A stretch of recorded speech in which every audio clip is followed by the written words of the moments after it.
Friends, आज हम लोग बात करेंगे analytical method of vector addition के बारे में।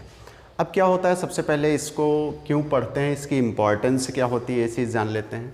अगर हम बात करते हैं वेक्टर एडिशन, तो इसके पहले भी अभी हमने पढ़ा है कि addition of two vector by triangular law by parallelogram law. हम लोगों ने बाय पैरेललोग्राम लॉ और ट्रायंगुलर लॉ दोनों लॉ के अकॉर्डिंग हमने वहाँ पे वेक्टर एडिशन निकाला हुआ था। या फिर क्या हमने वहाँ पे क्या किया था कि दो वेक्टर को ऐड किया, उसका रिजल्टेंट मिला।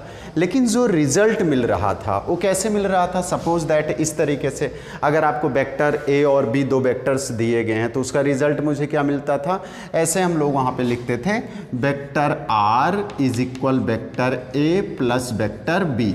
इस टर्म में हम वहाँ पे लिखते थे। कहने का सेंस क्या होता था कि इन दो वेक्टर का जो रिजल्ट मिलता था वो भी ऑलरेडी इन वेक्टर फॉर्म में मिलता था। किस फॉर्म में मिलता था, वेक्टर के फॉर्म में मिलता था। तो कहने का सेंस जब एनालिटिकल मेथड ऑफ वेक्टर की बात कर रहे हैं तो अब इसके थ्रू हमें क्या करना है, इसी रिजल्टेंट का मैग्नीट्यूड निकालना है। क्या निकालना है, इसी रिजल्टेंट का मैग्नीट्यूड निकालना है। क्लियर ना। या आप इसको यूँ बोल सकते हो कि यहाँ से कि magnitude of resultant of addition of two vector, यहाँ पे ये भी बोल सकते हो। या कभी भी एग्जाम्स में ऐसे पूछा जाता है कि magnitude of resultant of two vectors क्या होगा, तो वही होगा analytical method of vector addition. उसका एक मेथड दे दिया गया है। चलो देखते हैं कि अब कहने का सेंस क्या हुआ, यहाँ पे दो वेक्टर को ऐड करना है, बट उसका जो रिजल्टेंट होगा सिर्फ रिजल्टेंट को वेक्टर के फॉर्म में नहीं, हमें उसके मैग्नीट्यूड के फॉर्म में उसको फाइंड आउट करना है। अब चलो जैसे ही फाइंड आउट करते हैं तो यहाँ से देखिएगा आगे की तरफ हम निकलते हैं। बेटा suppose that you have given a vector A like as this. आपको एक वेक्टर दिया गया है इस तरीके से, और यहीं पे एक दूसरा वेक्टर ऐसे प्लेस्ड कर दिया गया vector B at an angle theta to vector A. अब इस पे देखो, यहाँ से हम लोग इसी पे क्या करते थे कि वहाँ पे नॉर्मली, अब इस वेक्टर को थोड़ा यहाँ तक बनाते हैं, इस पे क्या करते थे कि इस तरीके से नॉर्मली यहाँ पे हमें क्या मिल जाता था, इसका रिजल्टेंट मिल जाता था। क्या मिल जाता था, इसका resultant vector. So you can write here vector R is equal vector A plus vector B. अब हमें अगर डायरेक्ट निकालना हो, दोनों का एडिशन के टर्म में बात कर रहे हो, तो इसको क्या करते हैं, vector R is equal vector A plus vector B हो जाता है। लेकिन हमें एनालिटिकल मेथड की जब बात करते हैं तो उस टर्म में क्या करते हैं, यहाँ पे कोई और एंगल यहाँ पे सपोज कर लेते हैं, एंगल बीटा कर लेते हैं। यहाँ थीटा ऑलरेडी दिया गया। अब यहाँ से क्या हुआ कि हम इस पे थोड़ा सा इसका कंस्ट्रक्शन करते हैं लाइक एज दिस। यहाँ पे एक लाइन ड्रा किया मैंने, पॉइंट पी, यहाँ से Q, इसको R और यहाँ से यस ले लिया। क्लियर ना, कोई डाउट। चलो ठीक है, यहाँ से ध्यान देना। अब इस टर्म में आ गया तो अब ये क्या बन गया कि टोटल अगर ट्रायंगल देखते हैं, triangle PQS as a right angle triangle, क्या बन गया, PQS as a right angle triangle बन गया। तो चलो इसको सॉल्व करते हैं। इसको सॉल्व कैसे करते हैं, यहाँ से बेटा ध्यान देना। By Pythagoras theorem, by Pythagoras theorem, इसका सेंस क्या होता है बेटा, you know that hypotenuse square is equal some of perpendicular square and base square. तो उसके टर्म में अब यहाँ से हाइपोटेन्यूस का क्या हो जाएगा, PS, इसके टर्म में डायरेक्ट रखते हैं यहाँ से, PS square is equal PQ square, यहाँ से क्या हो गया, PQ square plus SQ square, SQ square.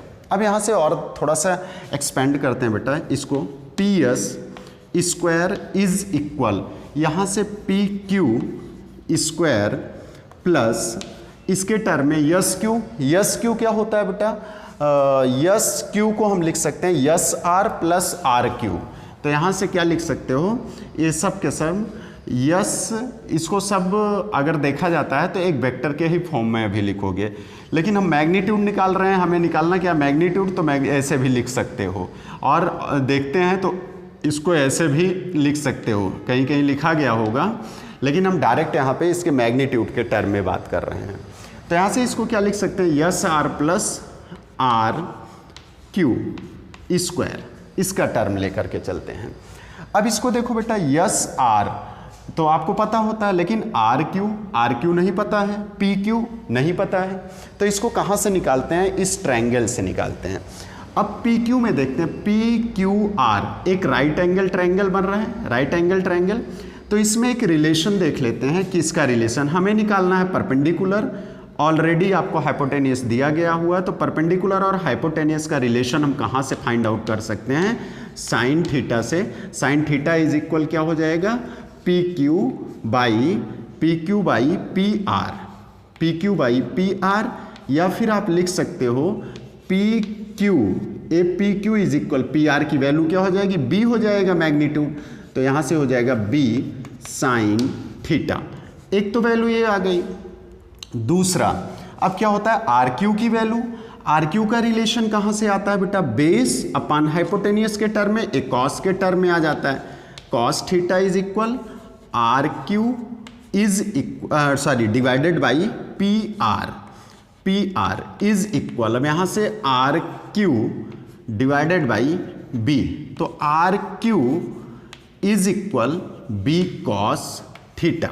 यहाँ से एक रिलेशन ये हमको मिल जाता है, एक यहाँ से मिल जाता है और एक रिलेशन इसमें मिल जाता है।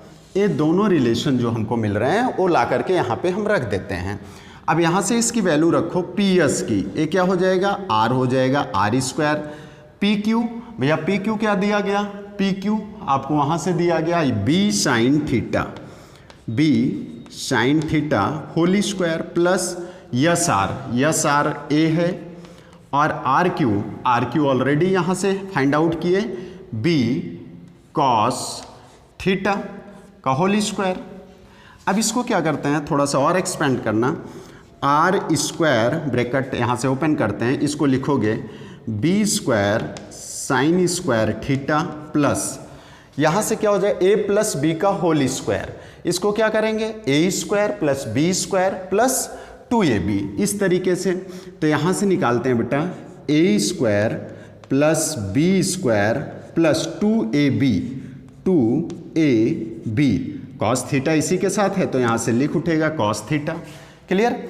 अब देखो एक चीज़ और, यहाँ से ए स्क्वायर अब जहाँ से हमने यहाँ से फाइंड आउट किया इस टर्म को, जहाँ पे मैंने बी स्क्वायर सिर्फ लिख दिया है, देखिएगा इस टर्म में, यहाँ से इसको यहीं से फिनिश, यहाँ से a square plus B square, b ये टोटल है बेटा, तो इसको लिखेंगे b square cos square theta plus 2ab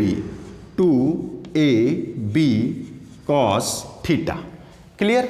अब यहाँ से क्या करते हैं, इस टर्म को सबसे पहले यहाँ लिख लेते हैं ए स्क्वायर, फिर दूसरे टर्म में बी स्क्वायर, यहाँ से देखते हो कॉमन ले लेते हो बी स्क्वायर, फिर बचा ब्रैकेट में क्या?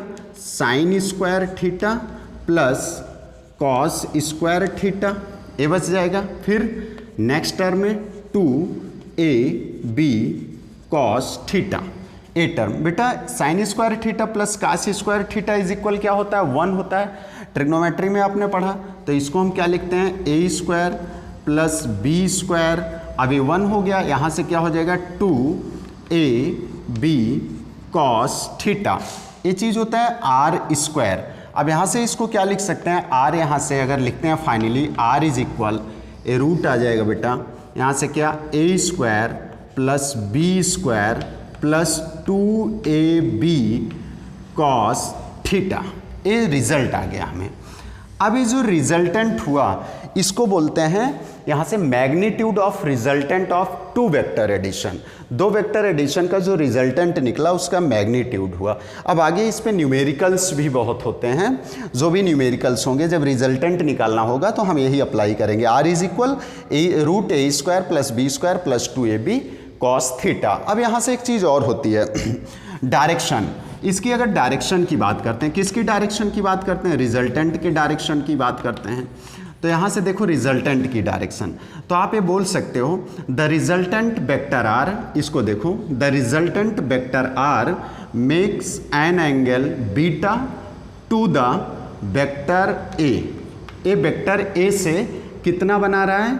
बीटा एंगल बना रहा है। सो यहाँ से क्या ले लेंगे? tan बीटा इज इक्वल, अब tan बीटा ए बना रहा है, रिजल्टेंट ए वाला, यहाँ से ध्यान दीजिएगा, tan बीटा इज इक्वल क्या हो जाएगा, परपेंडिकुलर अपान बेस। अब परपेंडिकुलर क्या होगा, P Q divided by base क्या हो रहा है, यस क्यू। अब इसको और थोड़ा सा एक्सपेंड करते हैं, P Q upon S Q क्या हो रहा है, S R plus R Q. तो यहाँ से एस आर प्लस क्या हो जाएगा, आर क्यू हो जाएगा।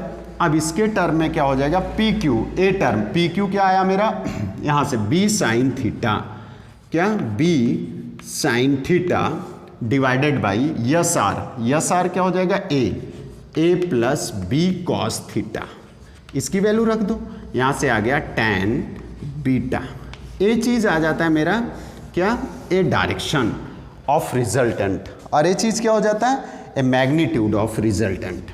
तो हमें analytical method of vector addition से क्या होता है कि resultant of two vector addition मिलता है बेटा, उसका हम मैग्नीट्यूड निकाल लेते हैं और उसकी डायरेक्शन को निकाल लेते हैं कि उसकी डायरेक्शन क्या है। ये दोनों मेरे बहुत ही हेल्पफुल होते हैं आगे के न्यूमेरिकल को सॉल्व करने के लिए, ठीक है ना। चलो अब इस पे अभी एक न्यूमेरिकल करते हैं, ठीक है, ओके।